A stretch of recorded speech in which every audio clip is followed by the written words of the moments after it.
आत्मा।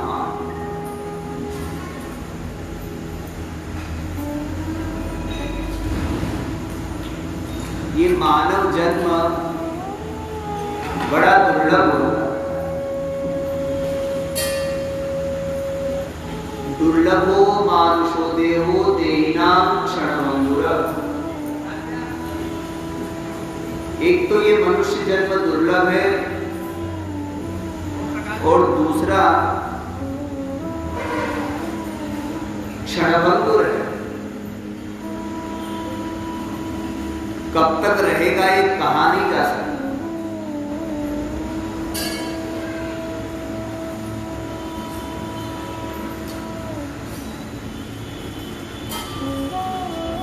और इस संसार में जो जीव आया है प्रपंच अनंत है।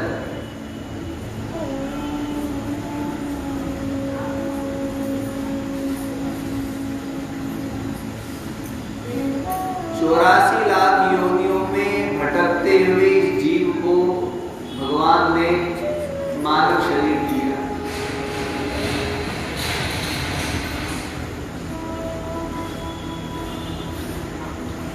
और ये दुर्लभ है, दुर्लभ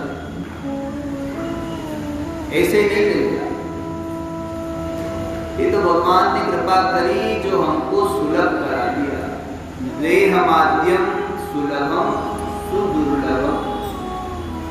दुर्लभ जो मानुष्य देह था भगवान की कृपा से हमको सुलभ।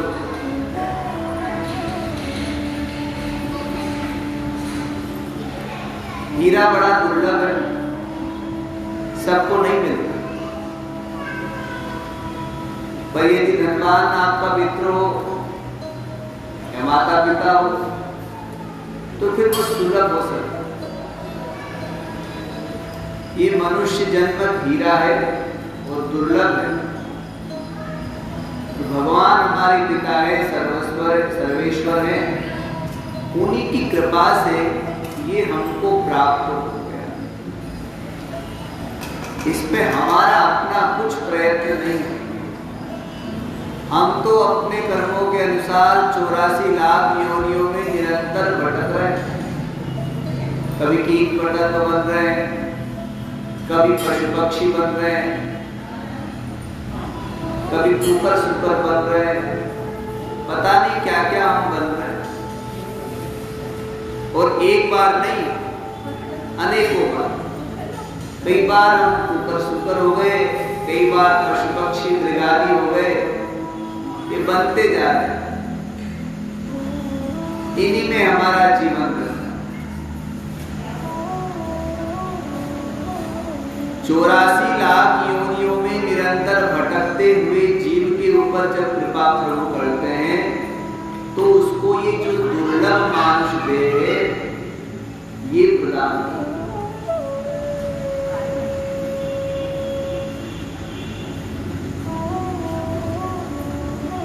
कर्मों के अनुसार जीवों को फल की प्राप्ति होती है। हम जैसे जैसे कर्म करते हैं तदनुसार हमको फल मिलता है। और उन फलों को भोगने के लिए ही हम नाना प्रकार की योनियों में जाते हैं। कभी पक्षी बनते हैं, कभी पशु बनते हैं, कभी नवचर, जलचर, थलचर आदि योनियों में हमारा जन्म होता है। और उसी में हम अपने किए हुए कर्मों का फल भोगते हैं और कष्ट पाते। भगवान अनंत कृपामय हैं, दयानिधि। इस जीव को जब कर्मों का फल भोगते हुए देखते हैं तो उनको दया आती है। माता पिता का बच्चा जब दुखी होता है तो माता पिता बेचारे बूढ़े भी हो गए होते और उनका बच्चा सक्षम होकर के अपना सारा कार्य करता होगा। जब उस पर कोई कष्ट आता है तो माता पिता को दुख होता है। वो चाहते हैं कि उनके बच्चे सुखी हो। जगह जगह जाकर के भगवान से यही प्रार्थना करते हैं, प्रभु कृपा करो हमारे बच्चे सुखी हो जाए, उनको कोई कष्ट ना। कई बार यहाँ तक देखने में आया कि माता पिता अलग रह रहे हैं, बच्चे अलग रह रहे हैं। अलग रहते होते हुए भी माता पिता को अपने बच्चे की चिंता है। वो सोचते नहीं बेचारे को दुख नहीं, अच्छा है, उसको कोई कष्ट ना। तो साधारण माता पिता हमारे सुख के लिए सोचते हैं, तो जो जगत पिता है, जगत माता है, वो क्यों हमारे लिए नहीं सोचे? 84 लाख योनियों में जब जीव भटकता है तो भगवान उसको दुखी देख करके उसके ऊपर अकारण किसी कारण से नहीं। हम लोग तो कोई प्रत्युपकार भी करते हैं तो कारण नहीं। तुम मेरे बेटे की शादी में आए तो मैं तुम्हारे यहाँ आऊंगा, तुमने हमारे बच्चे हुए तो कुछ दिया, हम जब तुम्हारे यहाँ बच्चे होंगे तो कुछ देंगे, तुम हमारे घर आओगे तो हम तुम्हारे घर आएंगे। ये संसार की रीत है। पर भगवान में ऐसा नहीं है।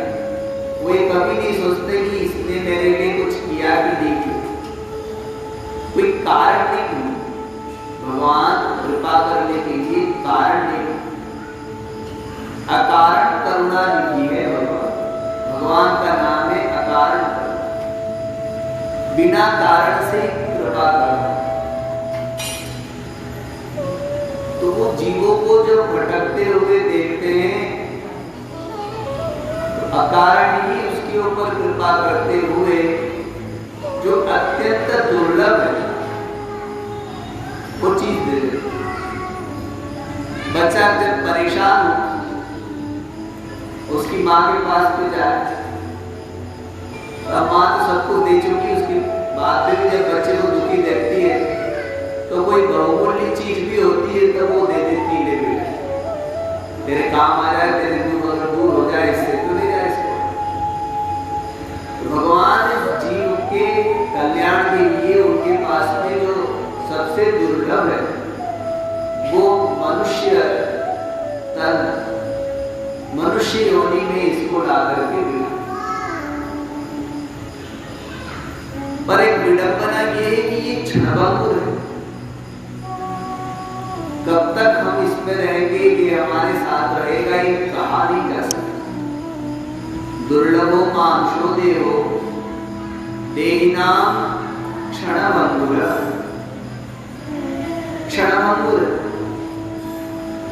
इसके अंदर जो श्वासें चल रही है उनका कोई निश्चित पता नहीं कि वो इतने समय तक चलेगी, आज है कल होगी। और जब जीव संसार में आता है तो संसार की माया इतनी प्रबल है कि बारात उसको अपने अंदर खींच लेती, उससे मोहित हुए बिना वो रह नहीं सकता, और उसके मोह में इतना पड़ जाता है कि अपने आप को ही भूल जाता है। जो उसके नहीं भी उसको अपना मान लेता। बदियों कीट मरकट की नाई, जैसे बंदर होता है, बंदर पकड़ने वाले क्या करते हैं, बड़ा एक घट होता है उसमें एक लड्डू डाल देते और उस घट का मुंह छोटा होता है। बंदर खुला हाथ तो डाल देता है पर बंद मुट्ठी वो घट के अंदर से निकाल नहीं पाता, क्योंकि घड़े का मुंह छोटा होता है। बंदर जब हाथ डालता है लड्डू को पकड़ता है और जब घड़े से हाथ बाहर करता है तो उसका हाथ बाहर नहीं आता, क्योंकि घड़े का मुंह छोटा है और लड्डू मुट्ठी में पकड़ने से मुट्ठी बड़ी हो गई, मुंह घड़े का छोटा हो गया, तो वो आ नहीं पाता, उसका हाथ बाहर नहीं निकलता। उस कारण से वो ये मानता है कि मेरा हाथ बंध गया, बना हुआ तो है नहीं, पर वो बुद्धू ये मान लेता है कि घड़े ने मेरे को पकड़ लिया, घड़े ने उसको पकड़ा ही नहीं है, तो लड्डू छोड़ेगा तो अपने आप ही घड़े से उसका हाथ आ जाता है।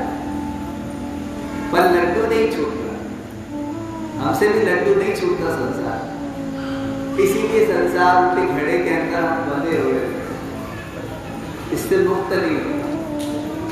तो ये दुर्लभ एक तो मनुष्य देह और क्षणभंगुर और संसार के प्रपंच अनंत, अनंत प्रपंचों में ये जीव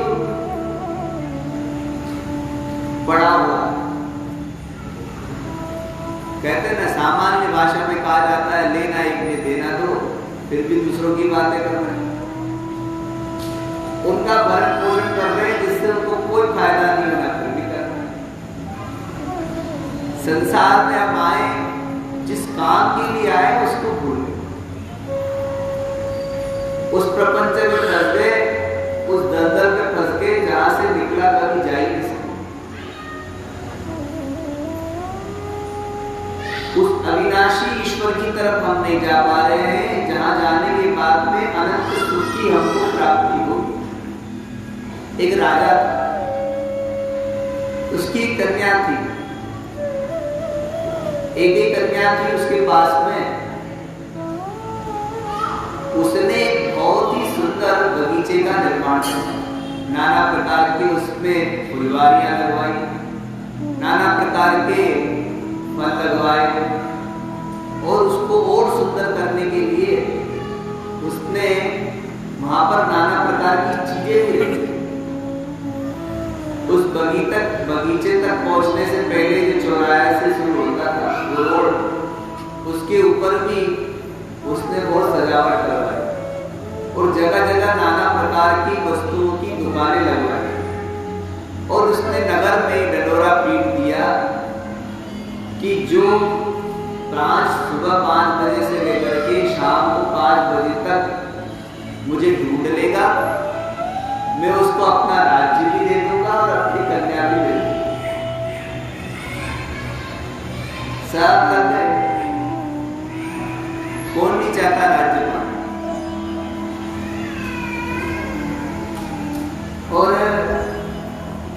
जैसे ही लोग बगीचे में, और राजा ने कहा मैं बगीचे में मिलूंगा, जो ढूंढ लेगा उसको अपनी कन्या और अपना राज्य दे दूंगा। और जब लोग गए, उन्होंने देखा कि चौराहे से जो सड़क शुरू हो रही है उस पर नाना प्रकार की वस्तुएं, सोने की दुकान भी है, चांदी की दुकान भी है, मिठाई की दुकान भी है, कपड़े की दुकान भी है। अच्छा, वहां सब जगह लिखा था निःशुल्क। अभी पता लगा है कि सोनार जो निःशुल्क दे रहा है, सोने की चेन, देखो भीड़ लग जाए उसमें, निःशुल्क वाले में भीड़ लगी जाती है। तो उस पर सब जगह पर जितनी भी दुकानें थी सब जगह निःशुल्क, जो आओ वो खाओ। तो जिसको जिन जिन वस्तुओं की जरूरत थी वो उन दुकान को पहुंचते चले। बेकार भी ने कहा भाई राजा को भी ढूंढना है। तो जो अन्य लोग थे उन्होंने कहा भाई देरी क्या है, तो शाम तक ढूंढना है ना, 5 बजे तक का समय। अब आए हैं और इतनी चीजें जब फ्री नहीं मिल रही है तो इनको भी ले लिया जाए।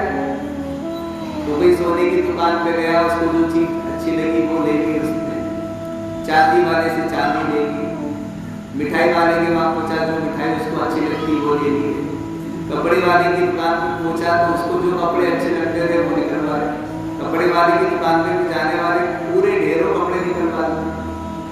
लेना एक है और पूरी दुकान को उसको नीचे रखवा देना, ये कपड़ा भी चाहिए, ये भी दिखाओ, ये भी दिखाओ। अच्छा, कपड़े वाले भी जो होते हैं ना बड़े समझदार होते हैं। एक बार हरिद्वार में एक व्यापारी के यहाँ पे बैठा हुआ था, उसका घर अंदर था, बाहर दुकान। उसने कहा महाराज थोड़ी देर आप बाहर दुकान पे बैठ जाओ, आप आए हो। हम वही बैठ गए। अब उसके यहाँ वो हरिद्वार में भीड़ काफी होती है, लोग आए, उन्होंने कहा भी दूर आए तो कुछ लेके चले, तो कपड़े लेने के लिए उसके पास पहुंचे। अब वो लोगों ने कहा ये कपड़ा नहीं, ये वाला नहीं, ये नहीं, ये नहीं।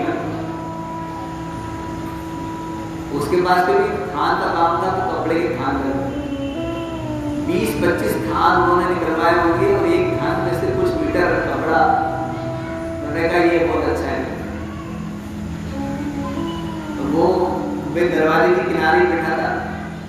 उन्होंने मुनीम जी को कहा मुनीम जी ले जाओ अंदर और इसमें से इतना मीटर कपड़ा काट के लिया। और मुनीम जी अंदर गए।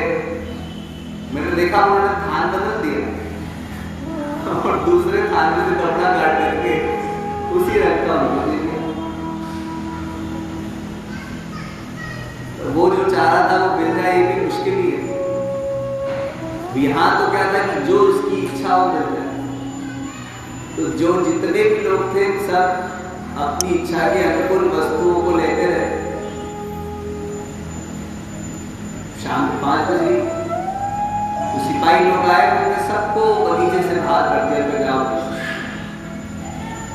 बगीचा बंद। फिर राजा से मिलना है तो उनका राजा से तो एक आदमी मिल लिया। एक आदमी था तो उसने सोचा कि जब राजा को हम ढूंढ लेंगे और राजा की कन्या से हमारा विवाह हो जाएगा तो राज्य अपने आप ही हो जाएगा। तो इतने सोने चांदी के मालिक तो हम अपने आप ही हो जाएंगे। छोटे में क्यों बुद्धि लगाना, अपन ही जब राजा ही बन जाएंगे तो बचे ही क्या। तो सीधा राजा के पास में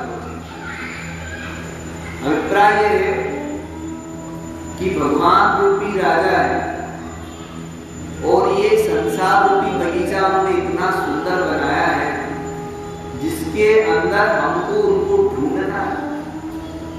पर चूंकि उन्होंने भी इतनी सारी व्यवस्थाएं कर दी है, सोने चांदी की दुकानें हमारे सामने लगा दी, हम उसी में उलझ जाते हैं। पत्नी है, पुत्र है, भाई है, बहन है, बंधु है, मित्र है, सखा है, स्वजन है, आदि अनेकों में और छोटी छोटी वस्तुओं में लेने में, उसको जुटाने में इतने व्यस्त हो जाते हैं कि वहां नहीं पहुंचता। और सुबह से शाम क्या है, सुबह है जन्म और शाम है मृत्यु। जब से हमारा जन्म हुआ, जब हमारी मृत्यु होगी, उसके बीच में अगर हमने उसको ढूंढ लिया तो अपने आप ही मोक्ष रूपी कन्या का वरण हमसे उनका हो जाएगा। और भगवान मिल गए तो 3 लोग 14 भुवन का राज्य अपने आप ही हमको मिल गया। हमका छोटी छोटी वस्तुओं को टटोलने में, संग्रहित करने में। पर ये माया इतनी प्रबल है कि ये उन तक पहुंचने नहीं देती।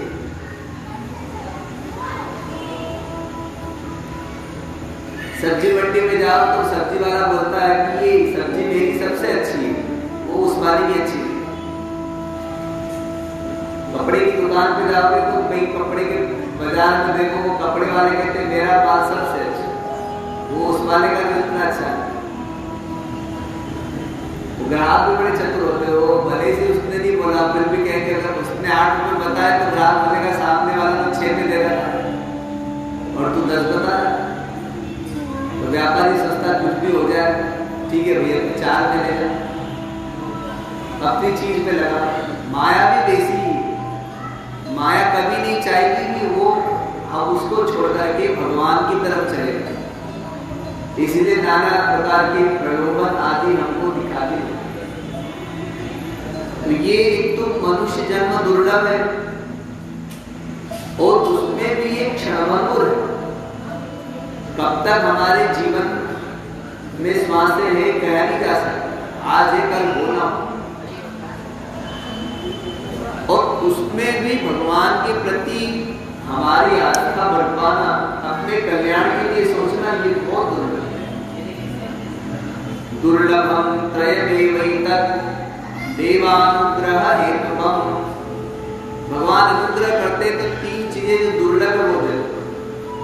मनुष्यत्वम, सबसे पहले मनुष्य शरीर,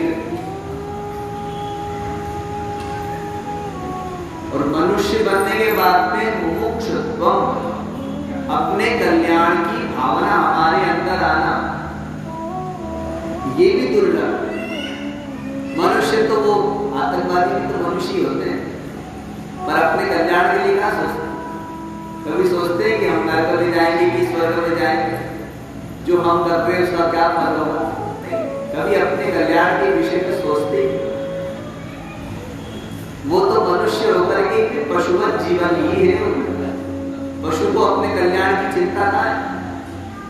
पशु अपना कल्याण कभी नहीं करता, उसको पता ही नहीं है क्या पुण्य है, क्या पाप है, क्या सुख है, क्या दुख है, क्या सही है, क्या गलत है, उसको कोई ज्ञान नहीं।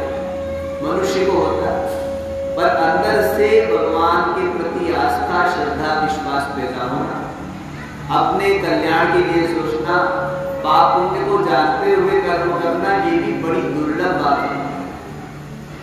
तो मनुष्य जन्म मिलना दुर्लभ है, उसके बाद में अपने कल्याण के विषय में जानना, इच्छा होना, ये और दुर्लभ। और तीसरी दुर्लभ वस्तु है महापुरुष संश्रय, योजक तत्र दुर्लभ। कोई योजक मिल जाना, योजक माने कोई संत का दर्शन हो जाना, किसी महापुरुष का सानिध्य मिल जाना, ऐसे सद्गुण प्राप्त हो जाना जो हमारा संबंध भगवान से करा दे, हमारे कल्याण के रास्ते खोल देवे, हमको उस रास्ते पे चला देवे जिस पे चल करके हमारा कल्याण। ये बहुत ही दुर्लभ है। हम तो भाग्यशाली हैं, मनुष्य जन्म भी है, अपने कल्याण के लिए भी सोच रहे हैं, और सद्गुरु हमको प्राप्त हो गए। ये हमारा कितना बड़ा भगवान का अनुग्रह है हमारे ऊपर, क्योंकि संतों का दर्शन बिना भगवत कृपा के हो ही नहीं सकता। अब वही भाव भरोसा हनुमंता, बिनु हरि कृपा मिले नहीं संता। भगवान के अनुग्रह के बिना संत का दर्शन नहीं। और जीवन में यदि संत दर्शन हो गया तो समझ लो उसी क्षण आप पाप मुक्त हो जाए। संत दर्श जीवित पातक टरे, जिसे प्रकाश के आते ही अंधकार दूर हो जाता है, ठीक उसी प्रकार संत का दर्शन होते ही जीव निष्पाप हो जाता है। प्रकाश कमरे में अंधकार, जैसे आपने लाइट जलाई तो वो अंधकार कहाँ गया पता ही नहीं चलता। हम भी दरवाजे के पास भी खड़े थे तो टल्ला देते हुए जाता, तब भी पता लगता, पर पता ही नहीं लगा कहाँ गया। पर जैसे ही प्रकाश आया अंधकार दूर हो जाता है। उसी प्रकार संत जीवन में मिल गए, दर्शन हो गया उनका, तो ये जीव के बड़े से बड़े पाप भी समाप्त। और ऐसे संतों की क्षण भर की संगति भी मनुष्य के कल्याण के लिए पर्याप्त।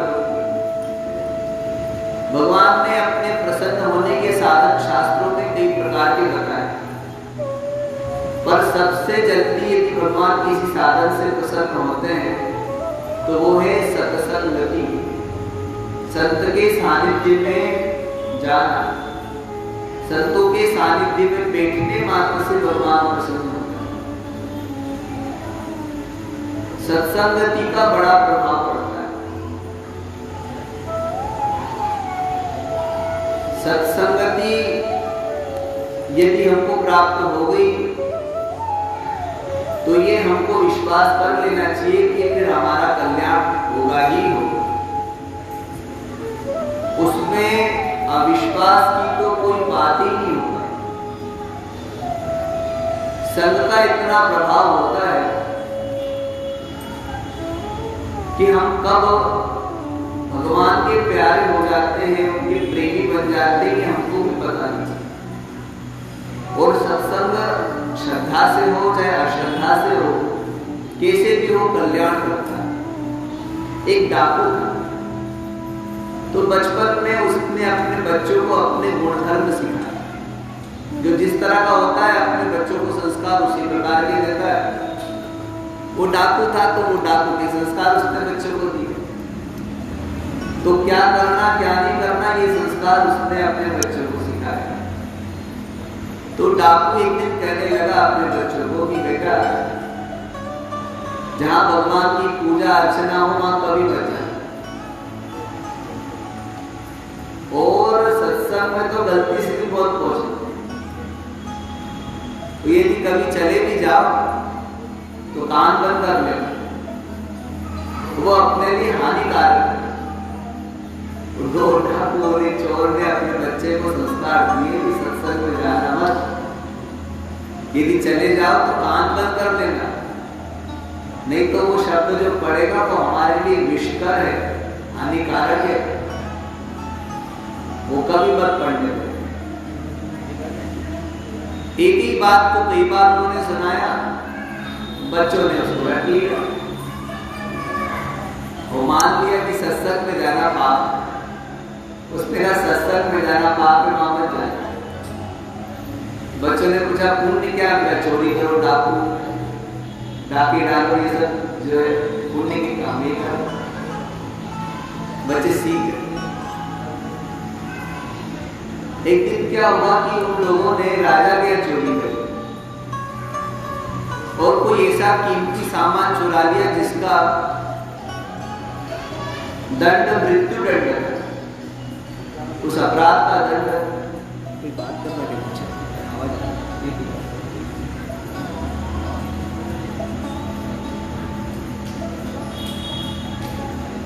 मृत्यु दंड।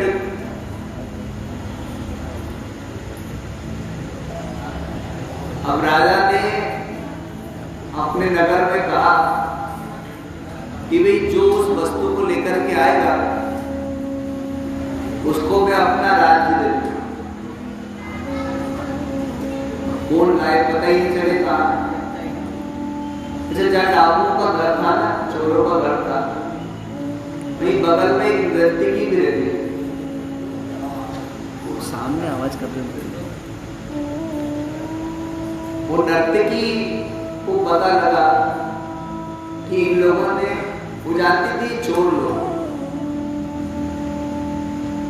तो उसको पता लगा कि इन्होंने राजा के यहाँ से कुछ बड़ी चीज चुराई है। घर में हरकत उसी प्रकार की हो रही थी, पता लगा। और उसने कहा पहले कंफर्म करना कि वरना पता लगे कि ये चोर नहीं निकले तो राजा नाराज होकर के हमको ही सूली पे चढ़ा देवे। तो उसने कहा फिर पहले परख ले ले। अब नर्तकी ने सोचा क्या करूं, मैं अभिनेत्री थी, उनका चोरों को कैसे परखने जाए, वो डाकू लोग हैं। उसने देखा ये ना काली के उपासक है, भगवती काली की आराधना करते हैं, चतुर्भुजा की। तो उसने क्या करा कि रात में दो नकली हाथ लगा लिए और नकली जिब्बा लगा लिया और काला रंग पोत करके पहुंच ही रहा। शोरगुल किया, डाकू जग गया, देखा सामने,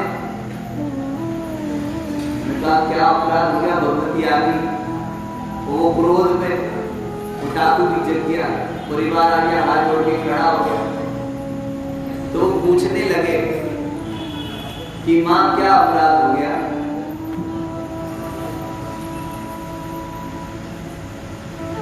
जो आप इतनी गुस्से में दिख रही है, नाराज दिख रही है। तो कहने लगी अरे तूने मेरे से कहा था कि जो मैं करूं कमाऊंगा उसका आधा % आपको दूंगा, और तूने राजा के इतना बड़ा हाथ मारा और कुछ नहीं दिया मुझे। तो वो समझ गया भगवती को सब पता लगी गया। तो लड़का नहीं ये सारा आप पे करे। वो मान लेने गया, में वो बच्चे जो थे पता नहीं क्या हुआ, उन्होंने उसको पकड़ा, उसके दोनों हाथ नकली हाथ निकाल दिए, जीभ निकाल दी और उसको बांध दिया। और सब के सब वो लोग जान गए कि ये नर्तकी अभिनेत्री पड़ोसी है और राजा से राज्य पाने के लोभ में हमारे पास में आई, अगर ये हमको पकड़वा देगी तो राजा हम सबको मृत्यु दंड देगा। तो सब के सब उस राज्य को छोड़ करके भाग गए और दूसरे राज्य में चले गए। कुछ दिन के बाद में एक दिन उस डाकू ने अपने परिवार को बुलाया और सबसे छोटा लड़का जो था उससे पूछा कि बेटा तेको कैसे पता लगा कि भगवती नहीं है, तो कोई नकली है? तो बालक कहने लगा, पिताजी आपने बचपन में कहा था कभी सत्संग में मत जाना और गलती से चले जाओ तो कान बंद कर लेना। एक दिन ऐसे ही हुआ, मैं चोरी करने के लिए मंदिर में गया तो वो महात्मा जी भक्तों को प्रवचन कर रहे थे। तो एकदम से मुझे ध्यान आया कि भाई प्रवचन नहीं सुनना, तो मैंने कान बंद कर दिया। आगे बढ़ा तो पैर में कील लग गई, वो खून निकल रहा था तो कील निकालना, कील निकालने के लिए हाथ हटाया, कील निकाली, इतने में शब्द पड़ा तो स्वामी जी कह रहे थे कि भगवान की कभी परछाई नहीं होती, उनकी पलकें नहीं झपकती। तो ये संस्कार कान में रह गया। और जब वो काली बन के आई तो पता लगा उसकी परछाई भी दिख रही है और उसकी पलकें भी झपक रही है। तो समझ गया ये असली नहीं नकली है, क्योंकि असली का वर्णन तो सुन के आया था। तो जैसे ही भेद खुला उसके बाद तो डाकू सोचने लगा कि अनजान अवस्था में इससे सत्संग कर लिया तो उसका प्रभाव ये पड़ा कि हम राजा के मृत्यु दंड से बच गए। और यदि सच में ही सत्संग हो जाए तो संसार के आवागमन से बच जाएंगे, मुक्ति मिल जाएगी। सत्संग का बड़ा प्रभाव पड़ा। सत्संग हमारा संबंध परमात्मा से करता है, हमारी कीमत बढ़ाता है और भगवान के प्रेम का हमको ऐसा बोल देता है कि अगर हम उनसे अलग होना भी चाहे तो नहीं हो पाता। उनके प्रेम में इतने मग्न हो जाते हैं, जैसे मावे में मिश्री घुल जाए तो आप मावे से मिश्री को अलग नहीं कर सकते, वो उसमें घुल गई और घुलने के बाद में उसकी कीमत भी बढ़ गई। जो शक्कर 30-40 रुपए की थी, मावे की मिश्री मावे में मिलने के बाद में 300-400 रुपए में बिक रही है। उसकी कीमत इतनी नहीं है, पर मावे का संग करने से उस चीनी की कीमत बढ़ गई। संत पुरुषों के सानिध्य में बैठने से हमारी कीमत बढ़ जाती है। भगवान के प्रेम नित्य संतों के द्वारा भगवत कथा सुनते सुनते भगवान से हमको प्रेम हो जाए। भगवत कथा जब आप सुनोगे तो शब्दारूढ़ होकर के परमेश्वर कानों के रास्ते से हमारे हृदय में जाए और हृदय में जाकर के जन्म जन्मांतरों की जो हमारी कालिमा है उस अंतःकरण की कालिमा को साफ कर देते, स्वच्छ कर देते और अपने रहने योग्य बना। भगवत भजन करने वाले मनुष्य का कल्याण स्वरूप से होता है। जो भगवान का नाम स्मरण करता रहता है, भगवान का नाम क्या करता है? जैसे घर बहुत दिनों से गंदा बहुत बड़ा हो तो गंदा हो जाता है, आप जाते हो साफ करते हो, दूर का ठीक हो जाता है, साफ हो जाता है, रहने योग्य हो जाता है, फिर रहते हो। भगवान का नाम जब करोगे तो जो हमारा अंतःकरण मलिन है वो शुद्ध हो जाता है। भगवान क्या करते हैं? उसको अपने रहने योग्य बनाते और उनके नाम रूपी झाड़ू पोछे से ही वो साफ हो। और जब वो स्वच्छ हो जाएगा, साफ हो जाएगा तो रहने योग्य हो जाएगा। फिर भगवान वहां रहते हैं, फिर आते हैं। भगवान जिसके हृदय में एक बार आ गए फिर उसको कभी नहीं छोड़े। एक गोपी थी वृंदावन, नारद जी एक दिन जा रहे थे तो उन्होंने देखा यमुना किनारे वो गोपी ध्यान अवस्था में एक शिला के ऊपर बैठी हुई। तो गोपी को जब ध्यान में उन्होंने नारद जी ने देखा तो वो सोचने लग गए, विचार में पड़ गए कि ब्रह्मादिक देवता जिस परमेश्वर का ध्यान करते हैं कि एक क्षण के लिए भी हमारे ध्यान में आ जाए, तभी नहीं आ पाते। और वो प्रभु इस समय वृंदावन में लीलाएं कर रहे हैं और ये गोपी उनकी लीला में सम्मिलित होने की जगह या एकांत में पता नहीं किसका ध्यान कर रही है। नारद जी बोल गए, पूछा गोपी से, गोपी क्या कर रही हो? तो कहने लगी कि बाबा बच्चे आ गए, मैं तो ढूंढ ही रही थी कोई महात्मा मिल जाए, साधन बताए, बड़ी परेशान। नारद जी ने पूछा भी तेरी परेशानी का कारण क्या है, वो तो बता। तो कहने लगी, महाराज ये नंद के लाला को आप जानते हो ना? कहा तो जगत प्रसिद्ध है, कौन नहीं जानता। उनका मैं इनसे परेशान। कहने लगी कि मैं नंद के लाला से। नारद जी ने कहा भाई लोग तो अपनी परेशानी दूर करने के लिए उनके पास में आते, उनको उन्हीं से परेशान हो। क्या कर दिया लाला ने? वो कहने लगी कि नारद जी आज की घटना ही है, सुबह सुबह मेरी सास ने मुझसे कहा कि तू गाय का दूध दोहन करने के लिए गौशाला जा और गाय का दूध दोहना। मैं दूध दोहने के लिए गई और दूध निकाल रही थी कि लाल आ गए और भगवान ने कहा कि भाभी मुझे ना सुबह से भूख लग रही है, तो कुछ खाने की तो व्यवस्था है नहीं, कुछ पिलाई दे। तो मैंने कहा लाला क्यों भूखा लगा, तू दूध पी ले। तो मैं दूध पिलाने लगी, लाला ने कहा मेरे मुंह में डाल दे। मैंने वो मटकी उठाई, दूध उसके मुंह में डाल रही थी कि लाला तो गायब हो गए, मेरी सास आ गई और उसने देखा कि सारा दूध जमीन पे ढूंढा पड़ा। तो श्री गणेश सुबह सुबह उसने किया गालियों से, खूब चिल्लाई मुझे। तो फिर मैं धान कूटने चली गई। जब धान कूटने लगी तो भगवान वहां आ गए और भगवान ने कहा भाभी नाराज हो गई क्या मेरे से? उनका नहीं लाला, क्यों आपसे क्यों नाराज हो? उनका थोड़ी बात ही कर ले मेरे से, मेरा मन प्रसन्न होता है। तो लाला वहां खड़े हो गए और उनसे बतियाने लगे। मेरी सास आ गई, लाला तो अंतर ध्यान हो गए। वो मेरी सास ने कहा अकेली अकेली किससे बतिया रही है? तो उसने वहां पर भी खूब गालियां सुना दी।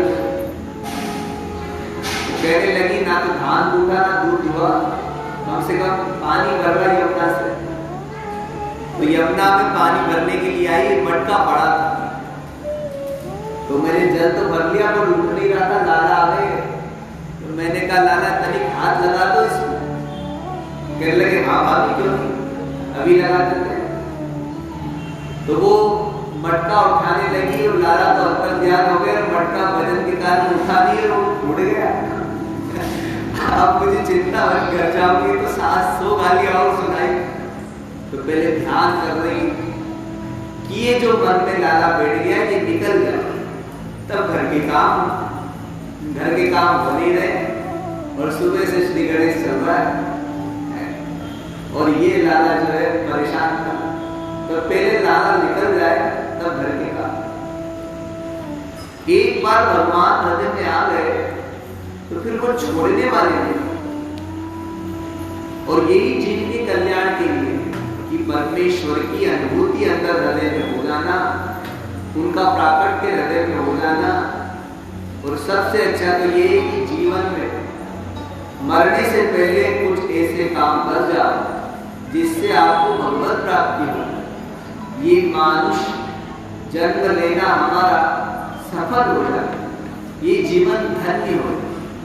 ऐसे कुछ काम करें कि हम यहाँ से जाए जिससे वापस हमको आना नहीं पड़े। तब तो ये जो दुर्लभ है इसको पाना सार्थक होगा। और यदि इसको नहीं कुछ किए बिना चले गए तो हम में और एक पशु में कोई अंतर नहीं रहा। वो भी आया जन्मा और चला गया, हम भी आए जन्मे और चले गए।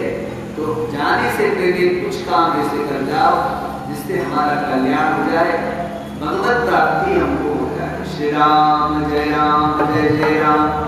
श्री राम